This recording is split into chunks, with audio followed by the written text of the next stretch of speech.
Hello, BookTube. I have a Friday reads for you. A selection of the books that I'll be reading this weekend. Uh, the weekend was going to have just a bombardment of books, a mountain of them. But factors coalesced over the last 24 hours. Factors coalesced that have resulted in a large amount of writing that I have to do this weekend. Some of it I don't have to do, but it'd be best if I did to avoid an even bigger bottleneck in a little bit. So some of the reading time that I was going to do has to now go to research and hunkering down and writing, making word count, chiseling things away until it's the right size, that sort of thing. It wouldn't. I write book review prose faster than anybody east of the Pecos, but I finessing it so that it's just the right thing to hand to just the right editor takes a little time, and it takes time away from reading.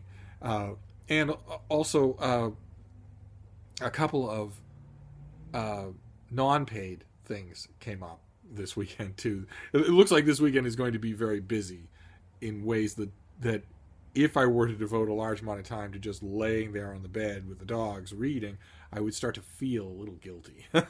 I'm keeping my Friday reads TBR to a relatively controlled minimum, and there may be more, but I just want to show you the things that I am certain I'm going to get to. And another reason why the stack is so small, you'll see at the end of it. One of the books is big, even by my standards.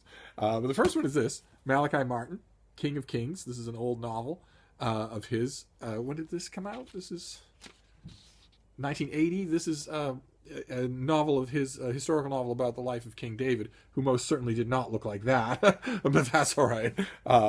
I just recently, just the other day, read a forthcoming novel about King David that was good. It had its strengths and weaknesses, and it immediately made me want to read my way through to a tour of King David in fiction, which there's an abundance of it, and I love parts or all of almost every iteration. It's like the story is bulletproof almost. So I'm going to do, as a total indulgence, I shouldn't do it, but I'm going to do a little of that. I'm going to read my way through a few King David novels, and I'm going to wrap it up, sort of the cake at the end of the banquet here, the thing that I'm looking forward to the most. I'm going to wrap it up with a rereading of Joseph Heller's book, God Knows, which is not only the greatest King David novel ever written, but I believe the greatest thing that Joe Heller ever wrote, even though he'll be forever associated with Catch-22. So there's that. And that's to start with. Rereads don't take long. The next one is also a reread. I found a lovely UK trade paperback of Fortress of Solitude by Jonathan Latham. This is a story, a novel about, look at the rash and the stiff UK paper and all on this cover. It's a novel about decades ago, 30 years ago, a young white boy and a young black boy growing up together in Brooklyn as best friends, even though, there's the rampant racism of the time. The rampant racism of the time. Unlike our own enlightened age. Oh, God. Sorry. That just slipped out. I read this when it first came out. When was that? The 1995? Something like that? When did this first come out? Scott, I don't know.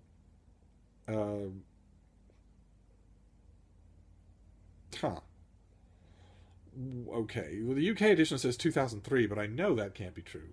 Well, anyway, it doesn't matter. I read it when it first came out, whenever that was, and I was impressed by it. I thought it was the favorite thing of mine that Jonathan Latham's ever done. But I don't know. It didn't stick with me. There were parts of it that frustrated me. There was a lot of it that seemed to me to be empty showmanship.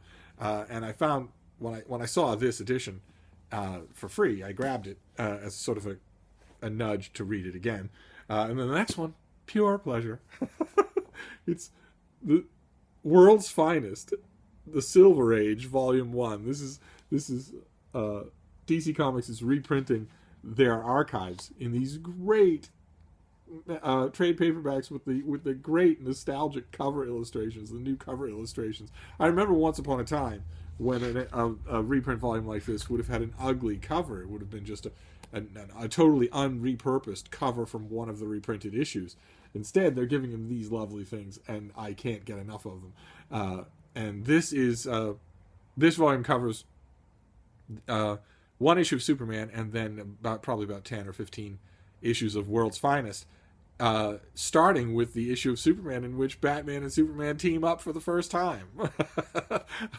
And just going on from there. And I love these adventures. I can't get enough of them, even though by today's comic standards, a lot of the cokehead British writers who now command the field of American superhero comics would consider them boring, because you can go whole issues without anyone getting sodomized or raped or murdered or decapitated and then having the villain saw open the skull's cavity and pull out the brain and wear it on their head like a coonskin cap. Because if it's not comics for kids.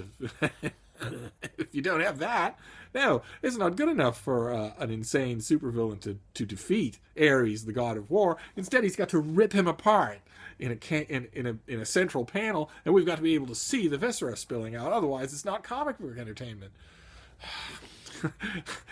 These stories they're smart and they're funny, and I can't wait to see the new impressions that they make on me. I remember the last time I read a collection of World's Finest of Superman and Batman's earliest adventures together, I was impressed by the inventiveness of the writers in simply not making an issue of the fact that Batman is a millionaire in leotards and Superman is capable of moving planets.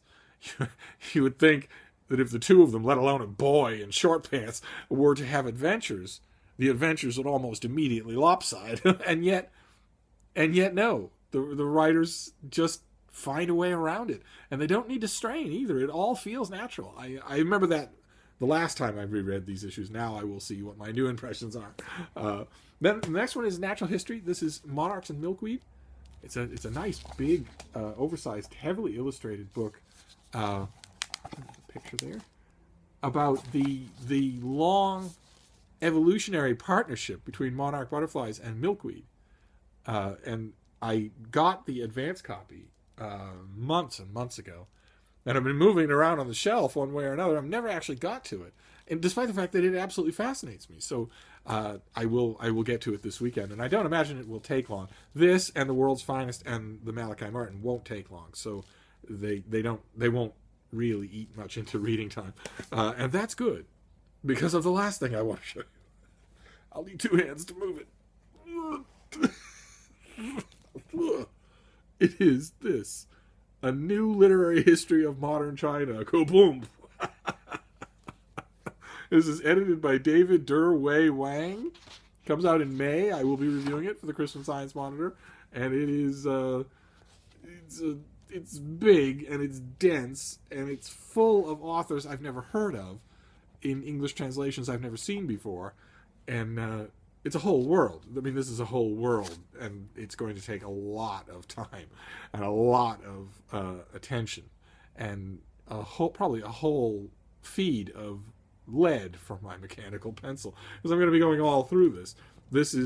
I'm hoping that the reading that I give of this book this weekend will be my working reading. When you're going to review, when I know I'm going to review a book, the first thing I do is sort of flip through it, glance through it, see what it is, get the general lay of the land, find out how long the introduction is, find out whether each of the sections has an introduction of its own, take a look at the critical apparatus in the back, that sort of thing. Then I do what I plan on doing for this book this weekend, which is the real nuts and bolts, no nonsense read through. Complete attention, pencil in hand, drawing the lines, connecting the dots, figuring out the book. Strengths, weaknesses, all that sort of thing. And then a little later on, probably 3 weeks from now, I will get I don't even want to think about how heavy the finished copy is going to be. I don't even want to think about it. But a little while from now, I will get the finished copy of this, and that will be my third encounter with the book, which will be it'd be a read through from start to finish. I don't know if I'll go start to finish the entirety of this thing, but usually what it is, it's a read through from start to finish, with sort of one mental step back. So okay, I dug all the way down and I got in up to my shoulders, nose to the trough for that second reading, the middle reading, the first real nuts and bolts reading. And then you get one more chance with the finished copy to sort of read through it. Usually what I do there is that reading is less analytical and more impressionistic as sort of a cap off, so that I know what so I get a sort of a new crop of aesthetic impressions apart from the scholarly worth of the thing, if that makes any sense at all. And that final reading can often be very helpful, especially in writing the review. It's usually that final reading that I go off for writing the review. From that final reading, I get the turns of phrase, the impressions, the angle that I want to use for the review. And I don't have to, in that second reading, I don't have to think about anything else because I've already done the heavy lifting with the first real nuts and bolts reading. So that nuts and bolts reading is what I plan on giving this thing this weekend. So it will not, this is pristine now, and it will not look like that at all. It'll have papers all throughout it. It'll have dog-eared pages. It'll have notes all everywhere, as sort of my first real encounter with the book.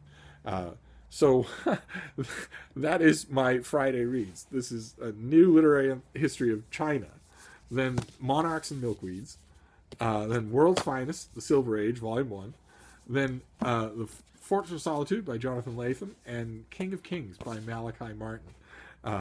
And there might be other things. There are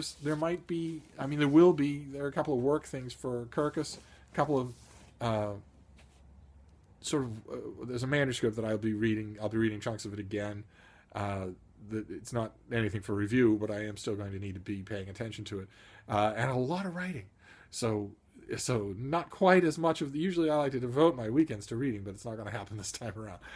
So that's my Friday reads, and as usual, in the comments field, I would love to know what you're reading this weekend.